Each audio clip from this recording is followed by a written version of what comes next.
Heto na ang NBA rasyon. Sinasabing pwedeng preview ng NBA Finals, tinalo ng OKC Thunder ang Boston Celtics 118-112. Ang panalong ito ang opisyal na nagpasok sa Thunder sa playoffs. At sa laban ding ito ay dinagdagan ni Shai Gilgeous-Alexander ang kanyang mga puntos para sa MVP award.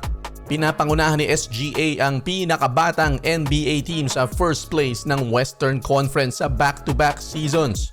At hindi lang yan, sila pa ang pinakamalakas ngayon sa depensa.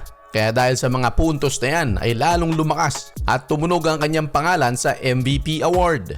Ang Boston Celtics naman mga kabasketball, kahit pangalawa sa Eastern Conference ay medyo malaki ang pinoproblema ngayon. Una dyan ay Cleveland Cavaliers, talagang nagdodomina, so medyo mahihirap-hirapan sila dyan. At kung pumasok man sila sa finals, parang kontrapelo sila nitong OKC Thunder kung makakalusot ang OKC Thunder sa West. Ngayong season na ito ay mas iniaasa ng Boston Celtics ang kanilang opensa sa kanilang pagpukol ng napakaraming mga tres. Pero sa isang malakas na defensive team gaya ng OKC ay hirap ang opensang ito. Bukod dyan ay ang mga injuries sa kanilang starting center na si Kristaps Porzingis na kaunti pa lamang ang nilalaro.